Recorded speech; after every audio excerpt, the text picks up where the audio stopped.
Hi everyone, welcome to this week's episode of STEMgirls Virtual. Thank you for tuning in, where we learn all about careers in the STEM fields and all about what professionals in our area are doing right now in their amazing fields. Today we have a wonderful guest, Dr.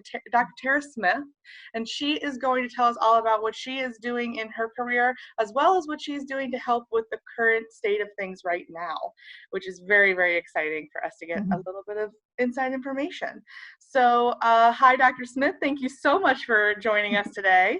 Absolutely. Thanks for having me on. Perfect. We're going to go ahead and jump into our questions. Is that okay with you? Sounds good. Fantastic. So can you tell us a little bit more about your job and what it is that you do? Sure. So I'm an infectious disease epidemiologist and professor of epidemiology in the College of Public Health at Kent State University. This is a really long title, but what I do primarily is I do a combination of teaching and research. So my research area primarily over the last 15 years or so has focused on a bacterium called Staphylococcus aureus. It's a bacterium that about a third of the population carries in their nose. You never know you have it, but in some people it can cause very serious infection. And so we've studied how that bacterium spreads in communities and also how it spreads between not only person to person, but between animals and people. So that's what we call zoonotic transmission, moving between human populations and animal populations. So we've looked at that and how the bacterium not only is transmitted, but also how it evolves over time, and especially how it acquires antibiotic resistance genes, because that's the biggest problem, is that sometimes you can get this bacterial infection, and if it has some of these resistance genes, then the drugs typically used to treat it might not work. So we've looked at that a lot over the years. Very interesting. So with the current COVID-19 situation, do you find your research is shifting to go towards that? Yeah, so we're working on a grant right now to do some of that research, because even though it's a very different pathogen and it's a virus, not a bacterium, all of the same methods that we use to study transmission of Staph aureus can easily be adapted to study these same questions we have about COVID-19. So to study, we've put in some proposals to study how the virus is transmitted within families, how children may play a role in that, because that's still kind of one of the big unknowns. Children don't seem to get serious infections with this, or at least they do uncommonly, but exactly what role they play in transmission of this virus, we don't really know for sure.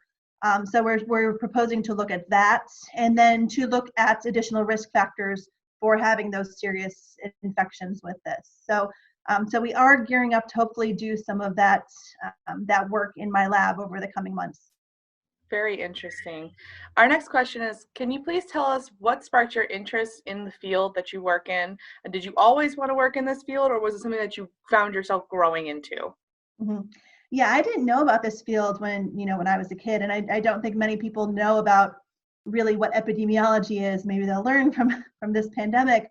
But I certainly didn't when I was a kid, and I didn't know what people in public health did. I didn't understand what that field was at all. So I definitely did not, want to grow up and be an epidemiologist as a child. I knew I was interested in disease. My mom has multiple sclerosis, and so she was diagnosed when I was in about kindergarten. And so I've always had this interest in kind of healthcare and, why people get some diseases and some don't, which is part of epidemiology, which I didn't even know as a child. So I spent a lot of time with her, kind of in and out of hospitals and at lots of medical appointments as a kid. And so when I initially went off to college, I thought about being a medical doctor. Mm-hmm. But I spent really 4 years volunteering in the emergency room at Yale New Haven Hospital, which is where I went to my undergrad. And I wasn't attracted as much, I guess, to the medical field when I saw it in person, mm-hmm. As much as it was kind of in my head. But I was able to do some studies in various areas in my junior and senior year, one looking at lead poisoning in children at Yale New Haven. So again, this public health study looking at lead levels in these kids. And then 2 other lab-based studies that one looked at viruses and one looked at bacteria. So that was kind of how I was introduced to some of this lab work in epidemiology, and really like that. And I think that really fit what I wanted to do with my career better than a career in kind of more personalized medicine. Very, very interesting. Thank you for sharing that story with us. Our next question is a little bit more from a medical standpoint. How does a virus develop or evolve? How often do new viruses come up? These questions have come up now because we're seeing this very drastic situation. So people are curious, how often do we see these new things evolve like this? How does it get started? Mm-hmm. So it probably happens all the time. So again, in my field, looking at what are called emerging infectious diseases. So these new ones that have never been seen before, in the scientific field, somewhere around 70% of all emerging diseases are zoonotic. So they come from animals, they've been in animal populations, and then for some reason or another, they make that jump into the human population. And so we've seen that over and over.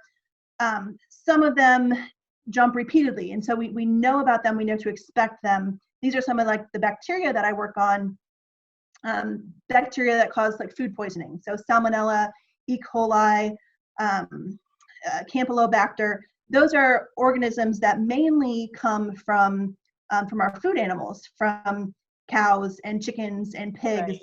And then people ingest them and it makes us sick. So those happen all the time. I mean, enough that we have good programs to track those. So those are ones that we've known about for a long time, and we're used to those. But we also get some of these that are new.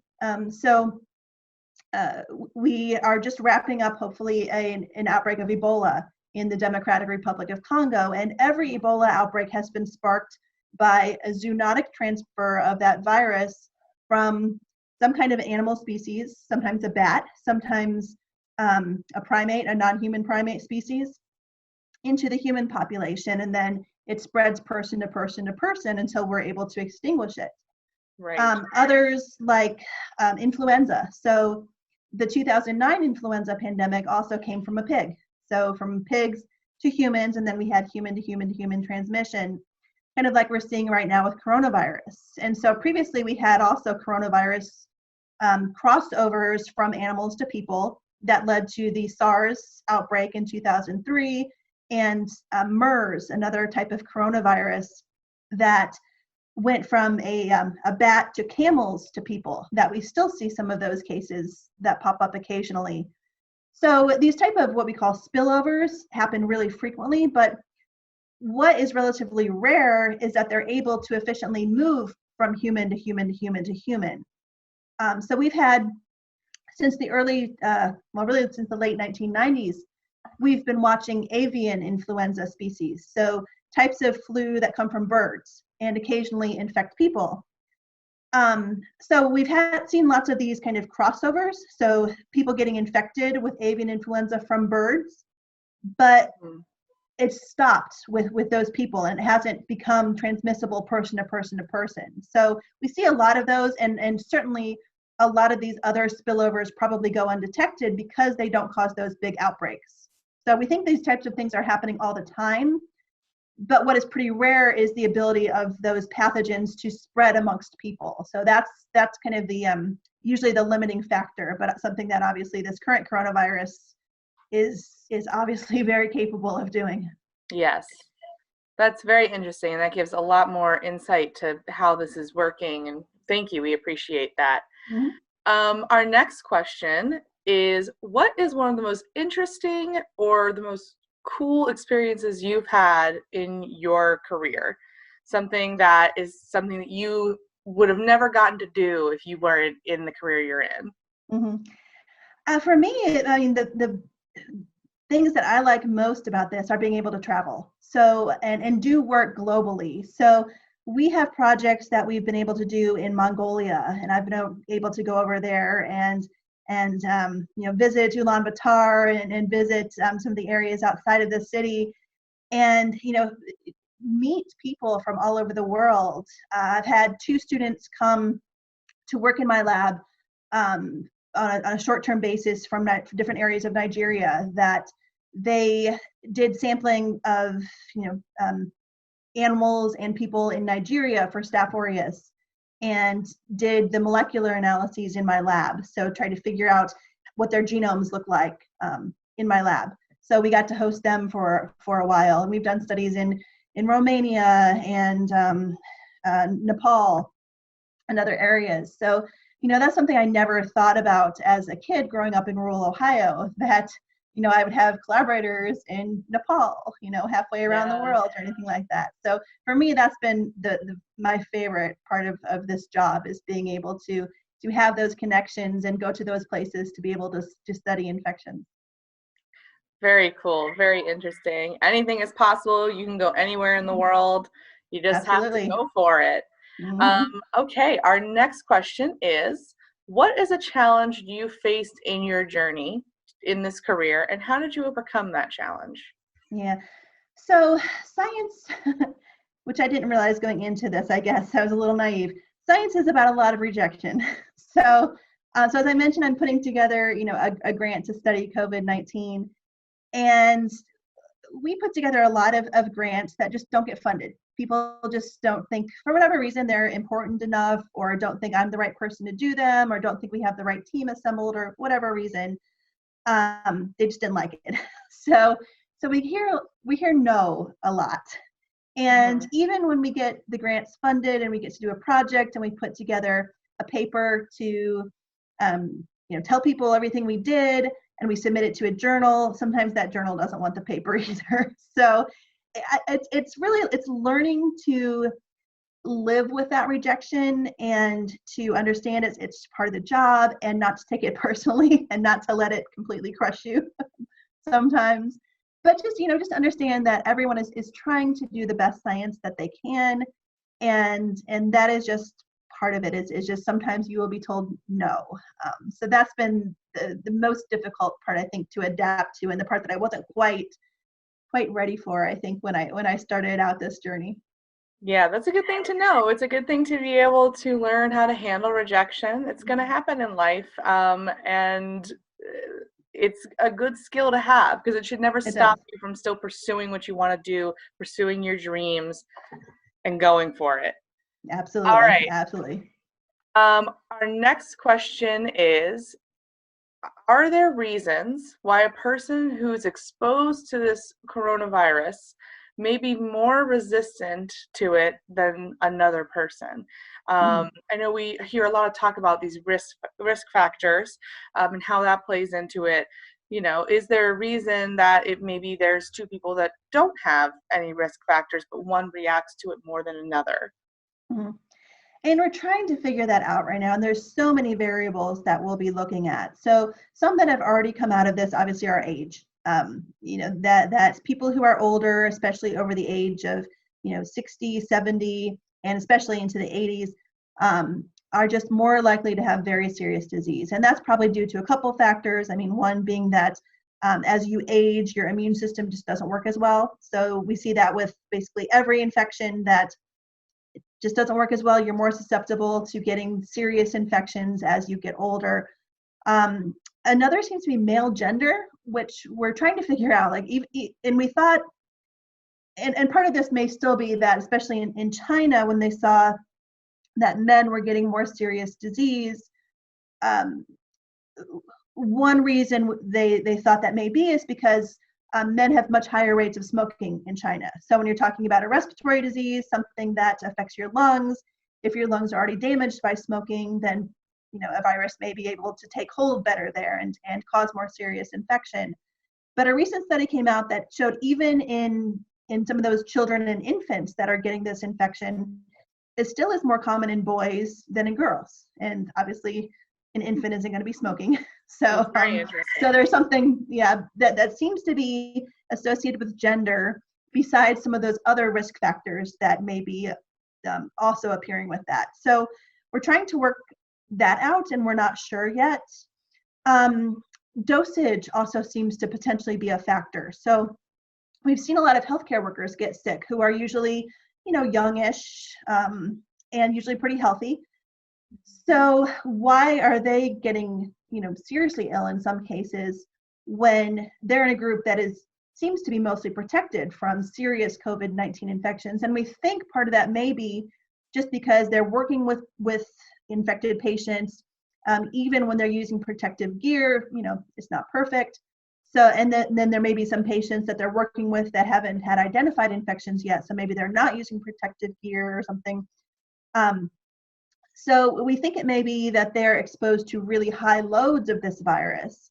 And that may make a difference, that if you're exposed to so much of this, even if you have, a good working immune system and you're healthy and young, that it may just kind of overwhelm that. And so you may get a more serious infection than somebody who is exposed to a lower dose. Right, which is why all of these precautions are being set into place and encouraged, because the more we can lessen the contact, no matter if you're healthy or unhealthy or a risk factor or not a risk factor, the less contact you have, the better. Is that correct? Exactly. And for our healthcare workers who obviously can't just, go home and isolate and sit on the sidelines, right. Getting them personal protective equipment. So the masks that they need, gloves, eyewear, all of these things are really important because they know they're going to potentially be exposed. So that equipment to try to minimize the amount of virus they're exposed to is really, really important to try to keep them safe. So those are some of the things that we're looking at right now. There's also been some suggestion that it may be how the virus interacts with the other bacteria and viruses that are already in and on your body. So if it enters through your nose, through your throat, what other bacteria or viruses do you already carry in there, and could some of them be more helpful with getting the SARS-CoV-2 into your body and having it start an active infection? Could some maybe block that? We just don't know yet. So those are some of the studies that are ongoing, that we might not know the results for those for months to a year or more for some of those. Right. Very, very interesting. Thank you for that insight. Mm-hmm. We have a couple of questions from our community. If you have some time, we would love to ask a couple questions. Fantastic. So the first one is, what advice would you share for any aspiring STEM kids? How do we encourage early science and math skills in young girls? What do you think is the best way to keep kids engaged in these fields? Because now more than ever, it's important to have people in these fields. Mm-hmm. I mean, for me, I think it's just showing relevance from an early age. It's, science is not just about learning facts and things like that. It's the process of experimenting with these types of things. And, I have 3 kids of my own. 2 are adults, they're 20 and 18, but then I also have a kindergartner. And with all of them, we've had them help along the way, whether it's doing cooking, measuring things out and, doing math with that, figuring out half cups and doubling recipes and things like that to show real use of math. But then also saying, okay, we have this recipe. What if we want to make the cookies softer? What would you do? Or things like that. So that's science, right? That's doing experiments. And just being out in nature, taking hikes and seeing what animals you can find, and what type of homes do they live in, and what time of the year are they out and about, or things like that. We can do all of that without any fancy equipment, without needing a whole lot. Right. To just really kind of get kids interested in those types of things. And now, of course, especially with my kindergartner, we're talking a lot about germs and washing your hands and how important that is, and exactly how that reduces transmission of these viruses from one person to another, and talking to him about why he needs to be home right now, and what social distancing means, and all of those things. So I think any way to just bring in scientific topics and make it real to kids, I think really helps out. We love food science at Cincinnati Museum Center, and that is such a fun way to engage with your kids and engage with your families. Get in the kitchen, get baking, get cooking. experiment with what you have at home. Each recipe is its own little experiment, and thank you, Dr. Smith. That's a great recommendation. And if you do some cool food experiments, send us pictures. We want to see. I'm learning some new recipes myself, so maybe you guys can give me some pointers. My friend Bethany did one a couple of years ago about chocolate chip cookie science, adding in more flour, more butter, That's cooking my kind of science. Yeah, oh, it was great. She had it all as a layout, the different types of cookies that came from the different types of recipes and the different things she had tweaked for them. So it was fabulous. So. That's so fun. So that's something that people can do at home. So thank you very much. We want to see your cookie pictures. Send them in. All right. So another question we got was, what is a subject or skill or multiple subjects or skills outside of STEM that you find to be really important to maybe perform your job, or to perform a STEM field job, something that maybe isn't STEM but really helps you be a well-rounded individual and be a better professional in your field? Mm-hmm. So, in my field, in public health and in science in general, it's one thing to, do the experiments and have that data, but if that data just sits in your laboratory, it doesn't help anyone, right? So the importance of writing clearly, taking English classes, taking writing classes, and speaking clearly, learning how to communicate that data to many different audiences, I think is so massively important for scientists. We already have kind of a bad reputation as being poor communicators. And so I think learning to write and to speak well to people who, are not scientists themselves is critically important. So for me, that starts with, enjoying writing, doing it myself. I do a lot of freelance writing for all sorts of venues. And, just enjoying that as a kid too. One of the other things I wanted to be was an author. And I'm terrible at fiction, but I've learned over the years that, I can write nonfiction pretty well, and I can talk about these things. So I think writing and English are critical, and also history. So a course that I teach at Kent State is a course called Plagues and Pandemics. And so it's a public health and infectious disease based course, but we talk about the history of infectious disease and how that has really shaped our culture and our society. So, I would not have much context for this current pandemic if I didn't know what had happened in 1918 with the influenza outbreak in that year, or how people have responded to quarantines over, the past millennia, basically. So I think having that historical background and context for a lot of this is also really important, because, you can't do science in a vacuum. You have to bring it into culture and to history and to be able to write about it. And all of those things we consider, humanities disciplines, but they're extremely important to getting our scientific results out there to the rest of the community. Very interesting. Thank you very much. We have one more question for you. And that is, do you have anything else, any other tips that you can provide folks with for this current situation? Is there anything that you think, might be a good idea for folks to try, and whether it's, a different way to clean, or just a different way to quarantine? Maybe it's, you have a recommendation of an awesome book to read. We're just looking for any kind of advice that we can get to help our community right now.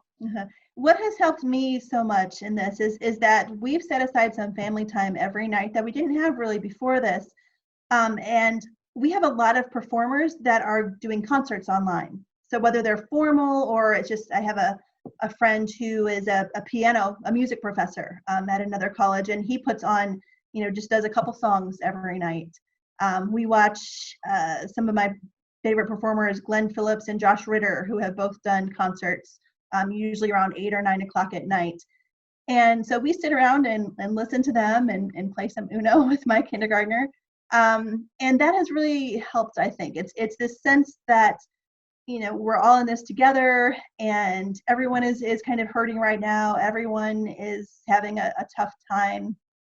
But, using that art and using those things that people can do to try to help others, I think is really important at this time. And, if you're out there, any of you that have those things, that can create those things, that can share those things, I think that's fantastic too. I know lots of people have been, sewing masks for others, or having teddy bear searches, or sharing their artwork online or something like that. And I think that's something that is really critical at this time. We need the science to understand what's going on, but I think some of those creative things that we can do right now really help all of us to pull through this right now as well. Thank you. Thank you for that advice. That is all we have for today. I wanted to say thank you again, Dr. Smith, for coming on and talking to us about all of this wonderful stuff. Thank you for giving us some insight into your world. We really, really appreciate it, you helping our community keep learning right now, which is so important now more than ever. So Thank you so much for taking the time. Thank you for having me. Appreciate it. And we'd also like to say a huge thank you to all of our health workers, everyone doing research like Dr. Smith, everyone working on the front lines. We couldn't be who we are without you. We couldn't be facing this without all of you. So thank you from the bottom of our hearts. Thank you for all that you do. We hope that you guys find some fun and comfort and some knowledge in these videos. Thank you so much for tuning in, and please keep checking our website and our social media pages for the next round of interviews. We'll be posting more every single week, and more fun videos about art and science and even some dance parties. So stay tuned, and thanks for learning with us. Bye, everybody. Bye. Thank you.